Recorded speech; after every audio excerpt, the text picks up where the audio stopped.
साथियों, आज हम पढ़ेंगे इतिहास। देखिए, आरबीएससी माध्यमिक शिक्षा बोर्ड राजस्थान की जो इतिहास की पुस्तक है, उसका जो नाम है वो है भारत का इतिहास।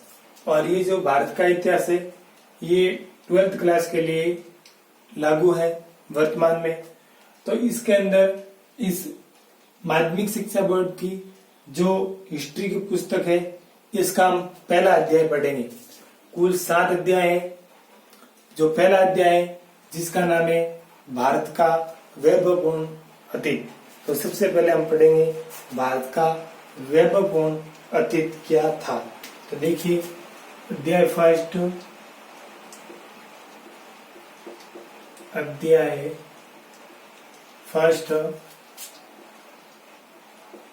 भारत का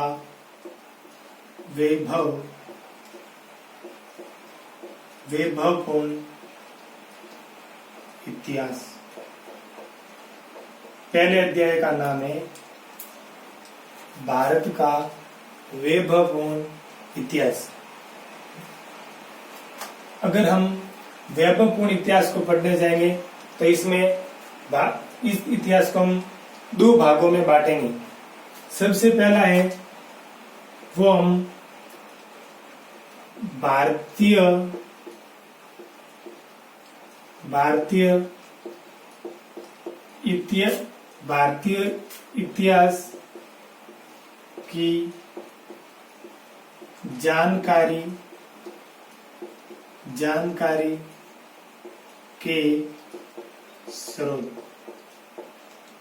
2 भागों में बांट सकते हैं।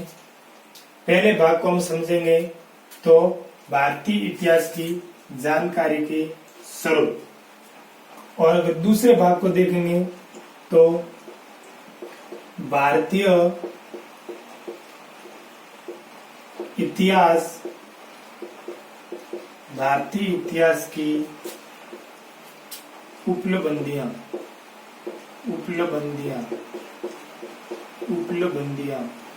तो देखिए, इस अध्याय को हम 2 भागों में देखेंगे। पहले हम पढ़ेंगे भारतीय इतिहास की जानकारी के स्रोत, और दूसरे भाग में हम देखेंगे भारतीय इतिहास की क्या उपलब्धियां है प्राचीन काल में, प्राचीन भारत की अतीत। देखिए, अतीत बीता हुआ कल, बीते हुए भारत की बात करते हैं। वैभवशाली जो भारत का प्राचीन भारत, जो गौरवशाली भारत था, इसकी जानकारी की जो हम इतिहास की बात करें, जानकारी के स्रोतों की बात करें तो 2 प्रकार के इसमें पार्ट हैं। एक तो हम सबसे पहले स्रोत के बारे में जानकारी प्राप्त करेंगे और दूसरी इसकी उपलब्धियों के बारे में पढ़ेंगे। देखिए, भारत का भूखंड है वो एक पूर्ण भौगोलिक इकाई है। तो हमें ध्यान में रखना होगा कि भारतीय भूखंड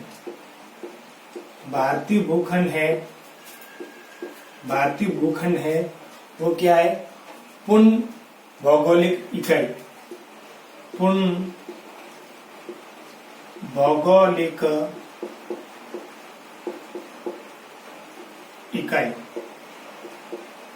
भौगोलिक इकाई।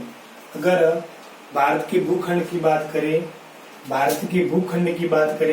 तो भारत का जो भूखंड है वो पूर्ण भौगोलिक इकाई है, पूर्ण भौगोलिक इकाई। और अगर यहाँ के जलवायु या वातावरण की बात करें, जलवायु की बात करें तो हमारा जो जलवायु है वो उष्ण कटिबंधीय है। अधिकतर जो हमारा जलवायु है वो है उष्ण कटिबंधीय। अधिकांश जो यहाँ का जो वातावरण है, यहाँ जो जलवायु है वो उष्ण कटिबंधीय है। अगर हम भारत के इतिहास की जानकारी प्राप्त करें तो सबसे पहले हमें जानकारी मिलती है विष्णु पुराण से। देखिए, पुराणों की संख्या बात करें, पुराणों की संख्या पुराणों की संख्या कुल 18 है। पुराणों की संख्या कुल 18 है। सबसे प्राचीन जो पुराण है वो है मत्स्य पुराण, और हम बात कर रहे हैं जो भारतीय इतिहास की जानकारी देने वाले पुराण की, तो वो है विष्णु पुराण। तो सबसे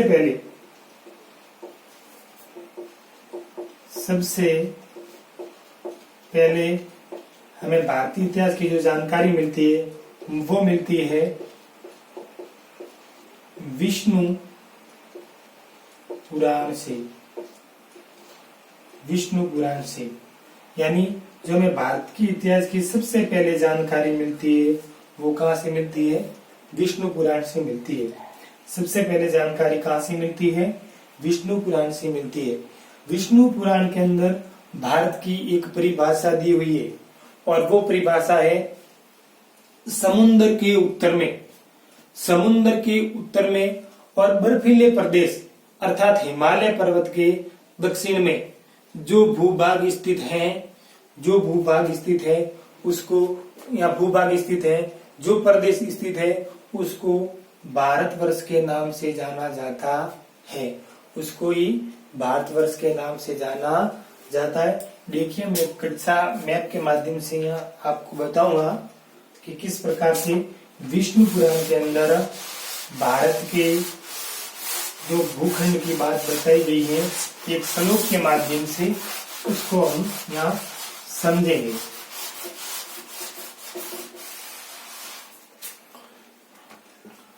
देखिए, मैं यहाँ कच्चा मैप बना रहा हूँ भारत का।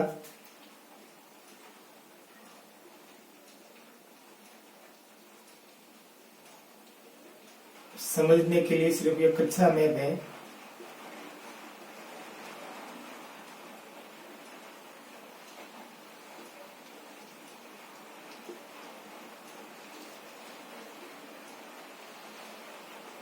अगर हम भारत की बात करें तो यहाँ पर हमारे, देखिए, हम विष्णु पुराण की परिभाषा देख रहे हैं। विष्णु पुराण, सबसे पहले जो हमें भारत का उल्लेख मिलता है, भारत के इतिहास का उल्लेख मिलता है, वो विष्णु पुराण से मिलता है। मैंने बता दिया है कि पुराणों की संख्या 18 है। सबसे प्राचीन पुराण मत्स्य पुराण है, और हमें जो भारत के इतिहास की जानकारी मिलती है वो जानकारी मिलती है विष्णु पुराण से। तो विष्णु पुराण के अंदर भारत की किस प्रकार से एक परिभाषा के माध्यम से बताया गया है भूभाग को। तो देखिए, यहाँ पर हमारा बर्फीला प्रदेश है, अर्थात हम उसको कहते हैं हिमालय पर्वत।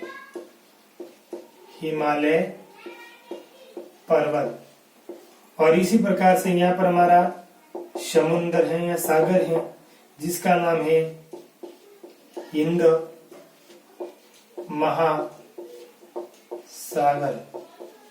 महासागर। तो विष्णु पुराण के अंदर यही परिभाषा मिलती है कि बर्फीले प्रदेश के दक्षिण में, या हिमालय के दक्षिण में, देखिए हिमालय पर्वत के दक्षिण में और समुद्र के अर्थात सागर के उत्तर में जो प्रदेश स्थित है उसको भारतवर्ष के नाम से जाना जाता है। उसको भारतवर्ष के नाम से जाना जाता है। ठीक है ना।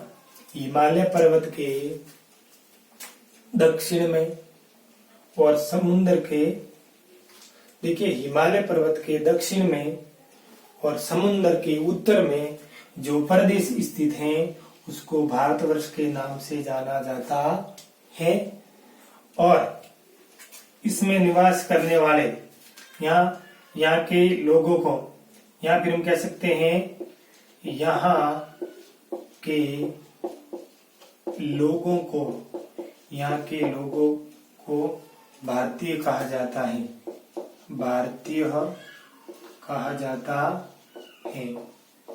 जाता हैं।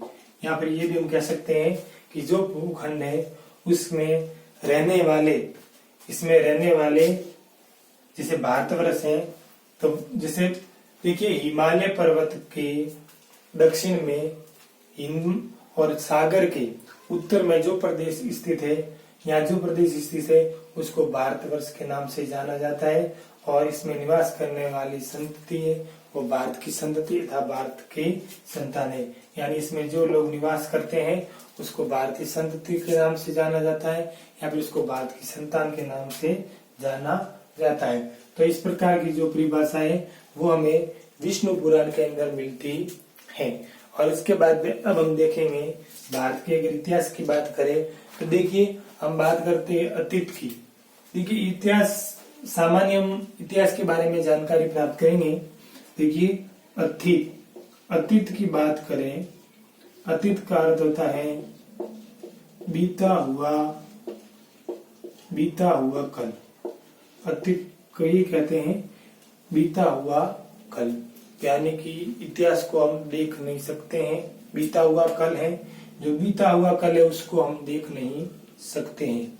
अगर इतिहास की बात करें तो पूर्ण रूप से हम साक्ष्यों के माध्यम से या प्रमाण के माध्यम से साबित कर सकते हैं, उसको देख सकते हैं, लेकिन उसको हम एक उसका प्रतिक्षण नहीं कर सकते, उसको हम आंखों से नहीं देख सकते।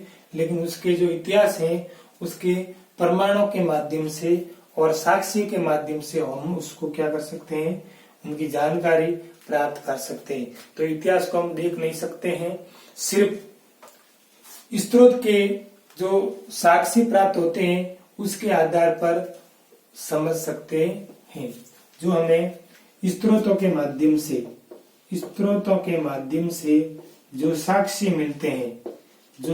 मिलते हैं इतिहास की जानकारी के, जो हमें स्रोत हैं उन स्रोतों के माध्यम से जो साक्ष्य मिलते हैं और साक्ष्य और प्रमाण के माध्यम से इतिहास को हम देख सकते हैं, पढ़ सकते हैं।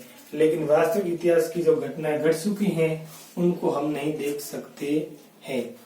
अब हम बात करें जिन घटनाएं एवं मानव क्रियाकलापों,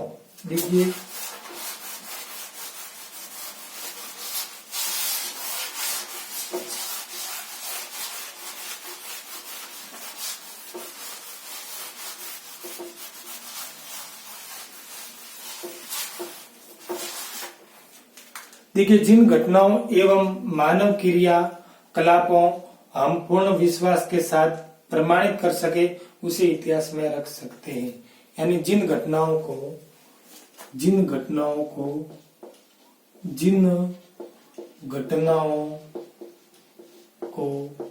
इतिहास के अंदर अगर बात करें, इतिहास की जानकारी की अगर हम बात करें तो जिन घटनाओं को एवं मानव की क्रियाकलापों, घटनाओं या मानव की जो क्रियाकलाप हैं उनको हम पूर्ण रूप से हम विश्वास के साथ प्रमाणित कर सके, उनको इतिहास में रख सकते हैं। देखिए इतिहास के अंदर उन्हीं घटनाओं को हम सलित कर सकते हैं। देखिए जैसे इतिहास की जानकारी के स्रोत हमारे पास में है, इतिहास के अंदर उन्हीं घटनाओं को सम्मिलित कर सकते हैं। यहाँ अतीत की जो मानव की जो क्रियाकलाप है, उनको ही हम पूर्ण रूप से साक्ष्य और प्रमाण के आधार पर ही इतिहास के अंदर सम्मिलित कर सकते हैं। मान लीजिए मानव के जो इतिहास के अंदर जो घटनाएं घटी हैं उसके हमारे पास में कोई साक्ष्य मौजूद नहीं है, कोई प्रमाण मौजूद नहीं है, तो उनको हम इतिहास के अंदर सम्मिलित नहीं कर सकते। देखिए इतिहास के अंदर उसी चीज को सम्मिलित कर सकते हैं, उसी क्रियाकलाप के मानव को सम्मिलित कर सकते हैं, उसी घटनाओं को सम्मिलित कर सकते हैं जो इतिहास के अंदर उसके प्रमाण हो, उसके साक्ष्य हो, उसके तथ्य हो या फिर उसके क्या हो, स्रोत हो, तो ही हम उनको इतिहास के अंदर सम्मिलित कर सकते हैं। बाकी वो सिर्फ कहानी के रूप में ही माननी हो सकती है, लेकिन उनको इतिहास के रूप में प्रमाण नहीं कर सकते। देखिए इतिहास की जानकारी प्राप्त करने के लिए इतिहासकार जिन साधनों का उपयोग करता है उन साधनों को स्रोत या साक्ष्य और प्रमाण कहा जाता है। देखिए, इतिहास के जानकारी के साधन, अगर कोई भी इतिहास की जानकारी प्राप्त करना चाहता है तो इतिहास के कुछ साधन हैं, उन साधनों के माध्यम से हम इतिहास की जानकारी प्राप्त कर सकते हैं। तो इतिहास की जानकारी के प्राप्त करने के कुछ साधन हैं जो जिसको हम कहते हैं स्रोत, या फिर हम कह सकते हैं साक्ष्य, या फिर हम कह सकते हैं प्रमाण। यानी कि इतिहास की जानकारी प्राप्त करने के लिए हमें किन साधनों की जरूरत हो सकती है?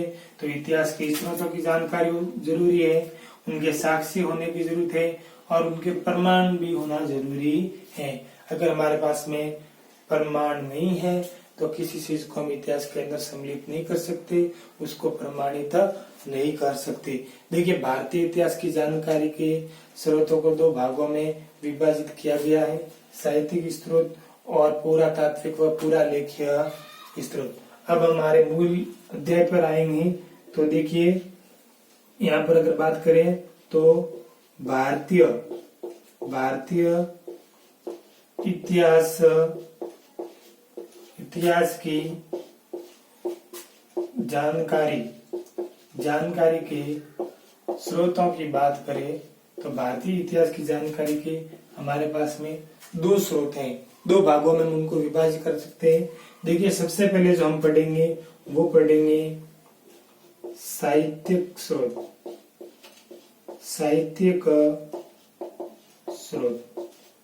और दूसरा है जो हमें भारतीय इतिहास की जानकारी के जो स्रोत है वो है पुरातात्विक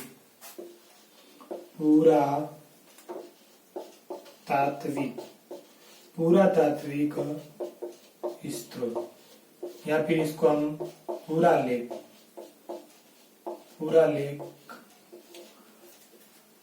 अभिलेख भी कह सकते हैं या पुरालेखीय भी कह सकते हैं। पुरालेखीय क्या कह सकते हैं? पुरालेखीय। तो भारतीय इतिहास के बारे में हम प्रथम अध्याय में बात कर रहे हैं, तो हमने सामान्य इतिहास के बारे में जानकारी प्राप्त की। अब हम देखेंगे भारतीय इतिहास की जानकारी के स्रोत कौन कौन से। तो भारतीय इतिहास की जानकारी सबसे पहले तो हमने पढ़ा दिया कि सबसे पहले जो हमें भारतीय इतिहास की जानकारी मिलती है वो मिलती है विष्णु पुराण के अनुसार, और उसके अंदर एक परिभाषा एक श्लोक दिया हुआ है कि समुद्र के उत्तर में हिमालय पर्वत के दक्षिण में जो प्रदेश स्थित है उसको भारतवर्ष के नाम से जाना जाता है। तो सबसे पहले तो हमें भारत का जो उल्लेख मिलता है वो विष्णु पुराण में मिलता है।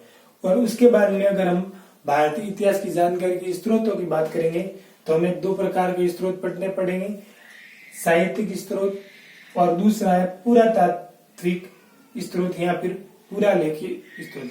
देखिए, साहित्यिक स्रोत वो होते हैं जो कि धार्मिक साहित्य हैं, धर्मांतर साहित्य हैं, इसके अलावा भी विभिन्न प्रकार के जो साहित्य हैं उनके माध्यम। पुरातात्विक जो ऐसे स्रोत जो हम उत्खनन के माध्यम से, जैसे सिक्के हैं, मोहरे हैं, शिलालेख हैं, अभिलेख है, तो उनके बारे में हम विस्तृत जो जानकारी है वो अगले वीडियो में प्राप्त करेंगे। आज इतना ही, धन्यवाद।